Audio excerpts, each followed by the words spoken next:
Hello everyone सेवा नमस्कार अनि गुड मर्निङ शुभ दिन हजुरहरुको दिन शुभ रहोस् भन्दै आज पनि नयाँ दिन नयाँ भिडियोको साथमा उपस्थित भइसकेको छु हजुरहरुको सामु आफ्नै सुकिता भ्लग्स डेली भ्लग्स लिएर स्वागत छ हजुरहरुलाई मेरो भिडियोमा अनि हजुरहरु सन्चै हुनुहुन्छ होला हामी पनि सम्पूर्ण परिवार सन्चै रहेको जानकारी गराउँदै साथीहरु अनि आज चाहिँ म चिटिके बनेको रे अरेके तर अरे मात्रै लिपस्टिक पनि अलिअलि लाको अनि आज चाहिँ अनि साथीहरु म चाहिँ अब बाहिर एकछिन निस्किनु आँटेको मेरो अब अघि पनि मैले भिडियो चाहिँ बनाएको छु तर त्यो अघि चाहिँ अब के भन्छ रेसिपीहरु मात्रै बनाएको छु त अनि अब अहिले चाहिँ मेरो नन्दहरु पनि आउने रे अनि हतार हतार गरेर बजार पनि जाने काम छ साथीहरु नि त्यही भएर अनि हामी बुढाबुढी चाहिँ बजार पनि जाने हो अनि आएर अनि घरमा चाहिँ अब जोइ पनि हुनुहुन्छ अनि बहिनी पनि आउँदै हुनुहुन्छ नि त त्यही भएर है साथीहरु अब आज चाहिँ अलि भिडियो फेरि म स्टार्ट गर्ने कोसिस चाहिँ गर्दैछु है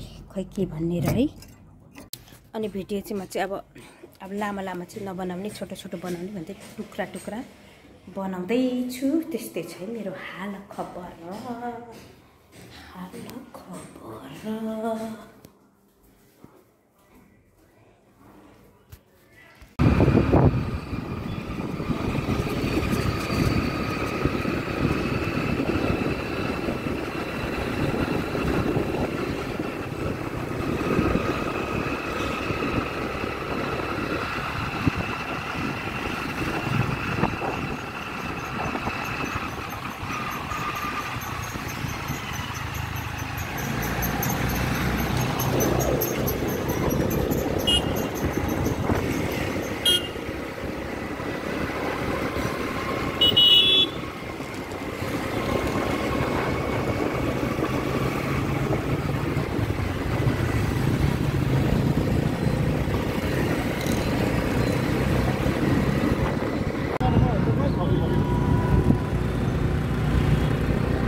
साथीहरु यस्तो छ है मासु लिएर आएको है हामी चाहिँ कोसेली अनि यहाँ बहिनी पनि आइपुग्नु भएको छ भाइ पनि अनि अब हामी चाहिँ गफ लाउने यहाँ मासु उसिन्ने बहिनी भात खाएको छैन बहिनीलाई भात पकाइदिनु भनेको नखाने भन्छ यता छ लथालिङ्गै छ यी मेरो यस्तो छ यसरी नै छोडेर म बजार गएको यस्तो छ मेरो लथालिङ्गै यस्तो छ हाम्रो गन्थन मन्थन खाएर कति जान्छ अरे मासु पाक्यो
आफ्नो घर भएर अर्काको कोर आफ्नो फरक परिहाल्छ आफ्नो चाहिँ अलिकति खुल्ला भएर चाहिँ केही भएर ठोक्ने मेरै गाउँ भन्दै हुन्छ अर्का के हुन्छ कि के गर्छ कि भन्ने हुन्छ कि पुऱ्याउँछ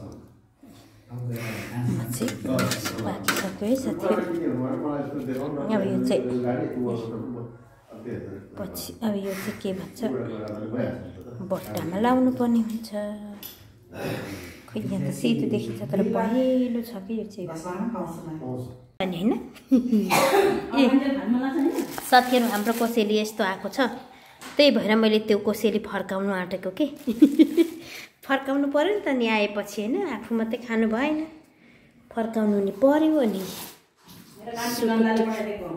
सुकुटीको अचारै कान्छी नन्दले ज्वाइँले लिएर आउनु भएको सुकुटी चिकन बफमा छ है। कान्छी नन्दलाई यो पनि पठाइदिन आँटेको नि।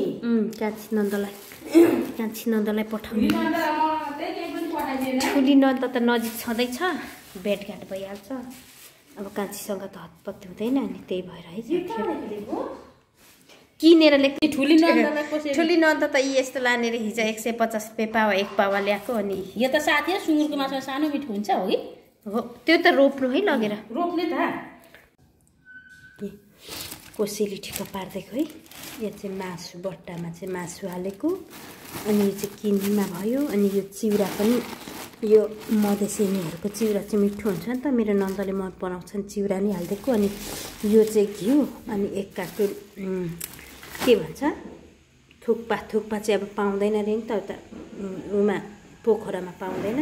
अनि त्यही भएर नि थुक्पा यस्तोहरू है। हाम्रो चाहिँ कोसेली साटासाट, वरको र परको कोसेली साटासाट। आज म बिजी छु साथीहरू धेरै नै। अनि त्यही भएर म चाहिँ भिडियोहरू पनि थोरै क्लिप मात्रै लिँदैछु नि त। त्यस्तो छ। अब ज्वाइँको पनि जाने बेला भइसक्यो, मेरो जेठी नन्द पनि गइसक्यो।